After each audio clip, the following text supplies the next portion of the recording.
മുഹമ്മദ് നബിയെ പറ്റി എനിക്ക് തോന്നുന്നു എന്നെക്കാട്ടിലും എത്രയോ മടങ്ങ് ഇവിടെ ഇരിക്കുന്ന കുട്ടികൾക്ക് വരെ അറിയുന്നുണ്ടോ. അവർ ജനിച്ച മുതൽ കേട്ട് വളരുന്ന കഥകളും മുഹമ്മദ് നബിയെ പറ്റിയുള്ള അദ്ദേഹത്തിൻ്റെ ജീവിതങ്ങളെ പറ്റിയൊക്കെ പഠിച്ചു വരുന്ന കുട്ടികളാണ്. എൻ്റെ മനസ്സിലും പെട്ടെന്ന് ഓടി വന്ന ആ ഒരു ബുക്ക്, ആ ഒരു ഗ്രന്ഥമെന്ന് പറയുന്നത് 100 Greatest Thinkers of the World.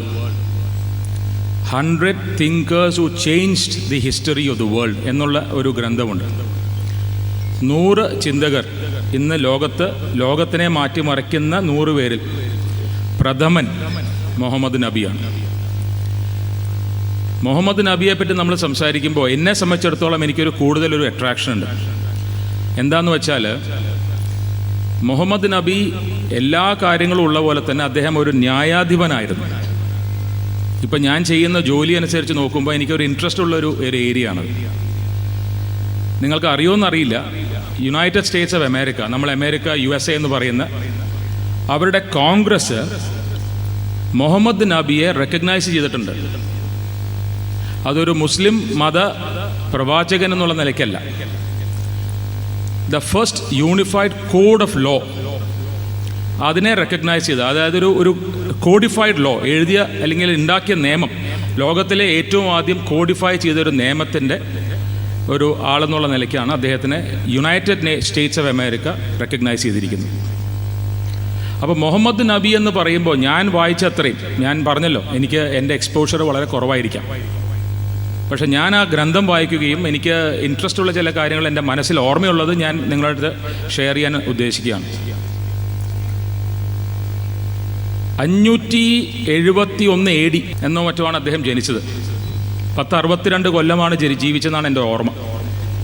63. ഈ 63 കൊല്ലം ഒരു സാധാരണ ഒരു മനുഷ്യൻ്റെ ആയുസ് എന്ന് വെച്ചാൽ എനിക്കിനി അടുത്ത ഒരു 10-12 കൊല്ലമേ ഉള്ളൂ അതിലേക്കെത്താൻ. അതിനുള്ളിൽ ഒരു കാലഘട്ടത്തിൽ അല്ലെങ്കിൽ എത്രയോ സെഞ്ചുറീസ് ചെയ്യാൻ പറ്റുന്ന കാര്യങ്ങളാണ് അദ്ദേഹം ചെയ്തത്. അദ്ദേഹത്തിൻ്റെ പ്രസക്തിയും അതുതന്നെയാണ്.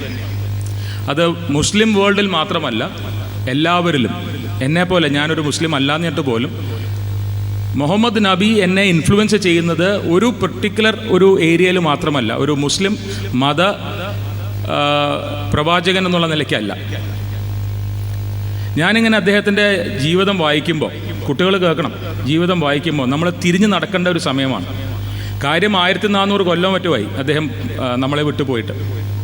എന്നാലും അതിൻ്റെ പ്രസക്തി എന്താണെന്ന് ആലോചിച്ച് കഴിഞ്ഞാൽ, അദ്ദേഹം തൊടാത്ത ഒരു മേഖലയില്ല, ഒരു മേഖലയുമില്ല. നമ്മൾ അദ്ദേഹത്തിൻ്റെ ജീവിതത്തിലൂടെ തിരിഞ്ഞു നടന്നാൽ, അദ്ദേഹം ഒരു അനാഥ ബാലനായി തുടങ്ങി, അദ്ദേഹം ഒരു ആട്ടിടനായ ഒരു മുഹമ്മദ്, വ്യാപാരിയായ മുഹമ്മദ്,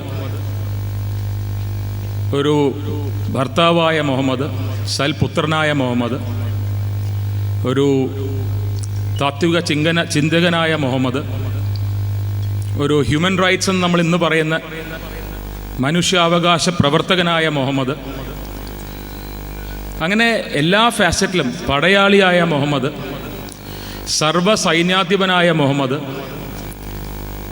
അവസാനം ഒരു ഭരണാധികാരിയായ മുഹമ്മദ്, സർവോപരി ഒരു മനുഷ്യനായ മുഹമ്മദ്. ഇദ്ദേഹത്തിൻ്റെ ജീവിതം നോക്കുകയാണെങ്കിൽ നമ്മൾ ഗ്രീക്ക് അല്ലെങ്കിൽ റോമൻ ഹിസ്റ്ററിയിൽ പറഞ്ഞ പോലെ അല്ല അദ്ദേഹത്തിൻ്റെ ജീവിതം. നമുക്കറിയാം, ഗ്രീക്ക് അല്ലെങ്കിൽ റോമൻ കിങ്ഡംസും എല്ലാം നമ്മൾ പറഞ്ഞു കേട്ടിട്ടുണ്ടാവും, നമ്മൾ ഹിസ്റ്ററിയിൽ പഠിച്ചിട്ടുണ്ടാവും.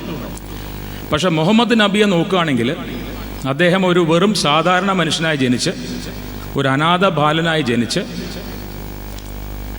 അറേബ്യയുടെ ഭരണാധികാരിയായ മനുഷ്യനാണ്.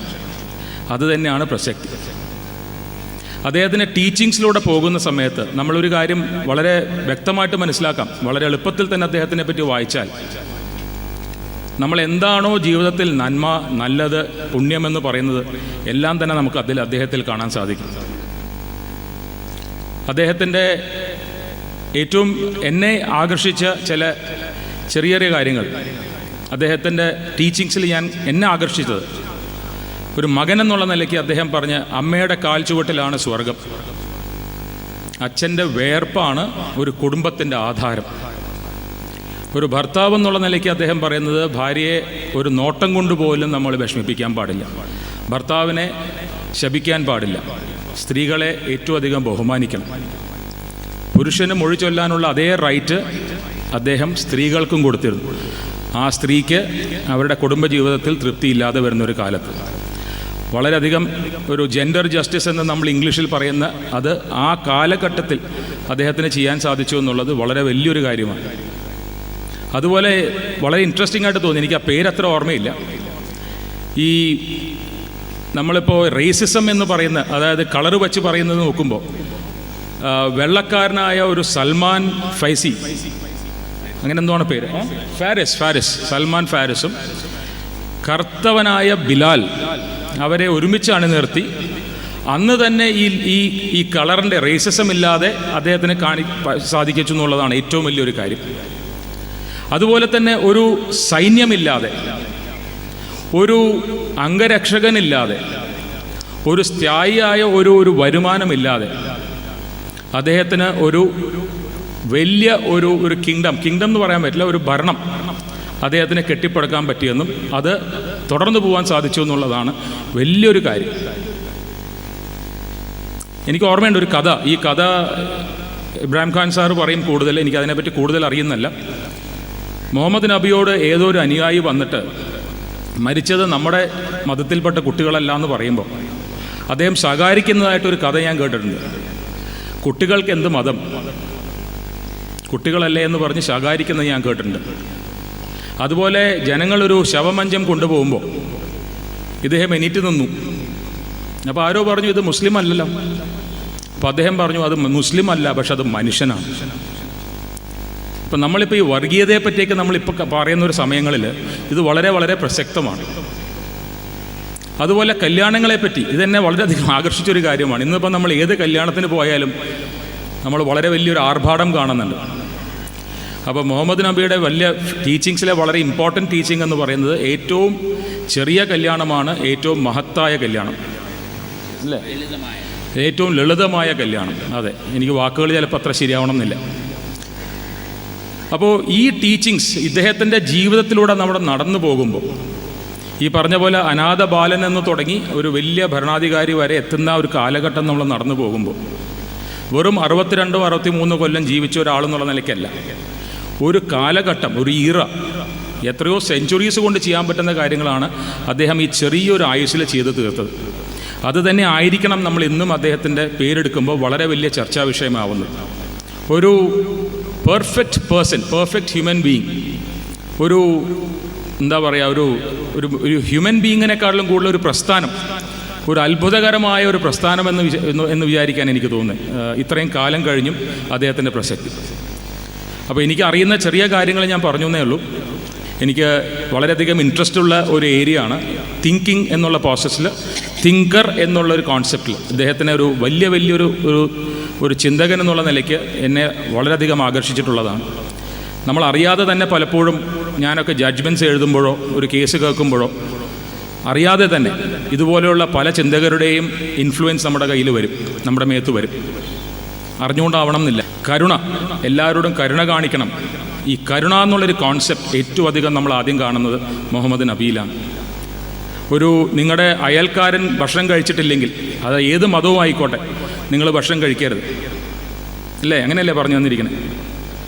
അതുപോലെ തന്നെ ഒരു ഓർഫൻസ് എന്ന് പറയുന്ന കുട്ടികളെ കാണുമ്പോൾ നമ്മുടെ സ്വന്തം കുട്ടികളെ ലാളിക്കരുത്, കാരണം അവർക്കൊരു വിഷമം വരരുത്. എത്ര ഉന്നതമായ ഒരു തോട്ട് പ്രോസസ്സാണെന്ന് ആലോചിച്ച് നോക്കും. നമ്മളൊന്നും ആലോചിക്കണം എന്നില്ല. നമ്മുടെ കുട്ടികളെ നമ്മൾ ലാളിക്കുകയും വേറൊരു കുട്ടി വിശന്നിരിക്കുമ്പോൾ നമ്മൾ അറിയാതെ നമ്മുടെ കുട്ടികൾക്ക് ഐസ്ക്രീമും അതും ഇതൊക്കെ വാങ്ങിച്ചു കൊടുക്കുമ്പോൾ ആ കുട്ടിക്ക് എത്ര വിഷമമുണ്ടെന്ന് നമ്മൾ അറിയുന്നത് പോലുമില്ല. അതിനെപ്പറ്റി നമ്മൾ ചിന്തിക്കുന്നില്ല. അന്നത്തെ കാലത്ത് മുഹമ്മദ് നബി പറഞ്ഞു, നിങ്ങൾ അങ്ങനത്തെ കുട്ടികളെ കാണുമ്പോൾ നിങ്ങളുടെ കുട്ടികളെ കൂടുതൽ ലാളിക്കരുത്. അത് കുട്ടികളോട് ഇഷ്ടമില്ലാത്തതുകൊണ്ടല്ല, ആ കുട്ടിയോടുള്ള സ്നേഹമാണ് നമ്മൾ കാണിക്കുന്നത്. വളരെ ഉന്നതമായ ഒരു ഫിലോസഫിയാണത്. അതും മുഹമ്മദ് നബി പറയുന്നുണ്ട്, ഒരു വിശ്വാസിയുടെ ഏറ്റവും ഇമ്പോർട്ടൻ്റ് എന്ന് പറയുന്നത് നോളജാണ്. അപ്പോൾ അത് നിങ്ങൾക്ക് പകർന്നു തരാൻ ഇവർക്ക് സാധിക്കട്ടെ എന്ന് ആശംസിച്ചുകൊണ്ട് ഫോർമലായിട്ട് ഇത് ഇനോഗ്രേറ്റ് ചെയ്തതായിട്ട് ഞാൻ പറയും. ഞാൻ ആദ്യമായിട്ടാണ് കാഞ്ഞിരമറ്റം പള്ളിയിൽ വരുന്നത്. ഞാൻ ജനിച്ചു വളർന്നത് കൊച്ചിയിലാണ്, 50 കൊല്ലവും ജീവിച്ചത് അവിടെ തന്നെയാണ്. പക്ഷെ എന്തുകൊണ്ടോ ഇതുവരെ ഈ പള്ളിയിൽ വരാനുള്ള ഭാഗ്യം എനിക്ക് വന്നിരുന്നില്ല. Thank you.